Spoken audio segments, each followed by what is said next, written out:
Welcome to this lecture. Today, we are going to look at the commercial food labels, not just as a piece of packaging, but as a highly regulated legal document. In the European Union, a label is the ultimate battleground between a producer designed to market their product and the regulator's duty to protect the consumer.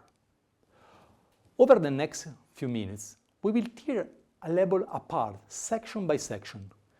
We will understand exactly why the law forces producers to include specific information, how to read it correctly, how this data pushes us toward sustainable choices, and crucially, what producers are strictly forbidden from saying. To understand a label, we must first understand its geography. A food package essentially has two faces.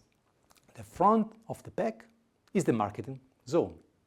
It is designed to catch your eye in the 3 seconds you spend looking at a supermarket shelf. It has the brand name, appetizing picture, and big claims. The back of the packet is the regulatory zone. This is where the truth lives. As educated consumers and professionals, the rule for reading a label is simple. Whatever the front promises, the back must prove. If you only read the front, you are reading an advertisement. If you read the back, you are reading the legal reality. Let's dive into specifics, starting with the ingredients list. The law doesn't just say list what is in it.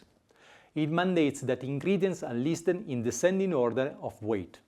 Why? To prevent deception.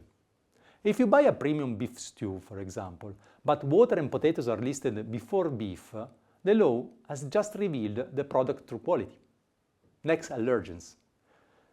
The requirement to bold or capitalize the 14 major allergens is driven by public health. A consumer with a severe peanut allergy doesn't have time to decipher scientific names. They need an immediate visual cue to avoid a fatal reaction. Finally, the quid rule. If a producer puts a giant picture of a strawberry on the box, they must tell you exactly what percentage of the product is actually strawberry. These stop companies from using 1% real fruit and pretending it is a fruit-rich product. Moving to the numbers. The mandatory nutritional table must always be presented per 100 grams or 100 milliliters. The rationale here is a standardization.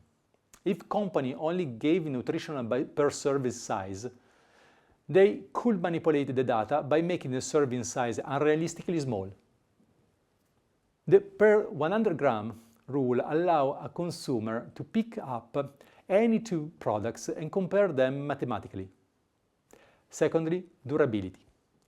We have use by and best before.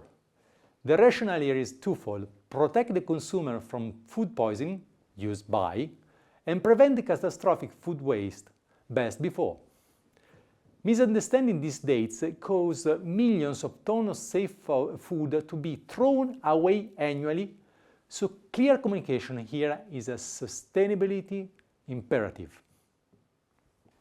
How does this information actually reach the consumer and guide them towards sustainable choices?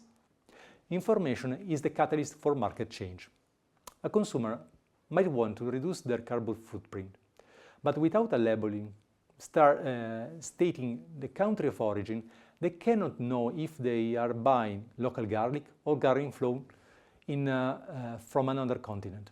Origin labeling empowers them to minimize food miles. Furthermore, regulating icons like the EU organic logo act as a shortcut.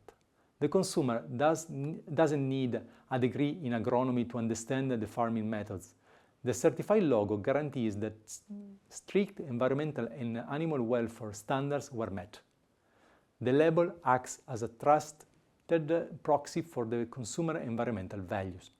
Now, let's look at what producers are actually allowed to add voluntarily. If a producer wants to claim their product is low fat or high protein, they can, but only if they meet strict, legally defined numerical thresholds. They cannot just invent what low fat means. If they want to make a health claim, for example, connecting calcium to bone health, they can only use specific phrases that have been rigorously tested and authorized by the European Food Safety Authority. Furthermore, the EU encourages voluntary transparency. Producers are welcome to add QR codes that show the exact farm the food came from or display a verified carbon footprint score, as long as it doesn't distract from the mandatory health and safety warning. This brings us to the most critical part: what is strictly forbidden. The overarching rule is that a label must not mislead. First, food is not a medicine. It is completely illegal to claim a food cures or treats a disease. Second, visual deception is banned. You cannot put a picture of a fresh, juicy peach on a bottle of iced tea if the drink only contains synthetic peach flavoring. Third, you cannot claim a special characteristic if it's standard. For example, marketing a bag of apples as fat-free is misleading because it implies other apples might have fat. Finally, greenwashing is aggressively targeted. Slapping the words 100% eco-friendly on a plastic bottle without a verified independent certification is considered deceptive advertising and is illegal in the EU.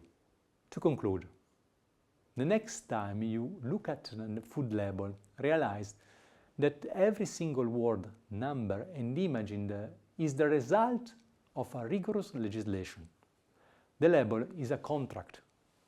The mandatory rules exist to protect your health and your wallet, while the strict bans on misleading claims ensure that when you decide to pay extra for a healthier or more environmentally sustainable product, you are getting exactly what you pay for. Understanding this framework empowers you to navigate the food system intelligently. Thank you.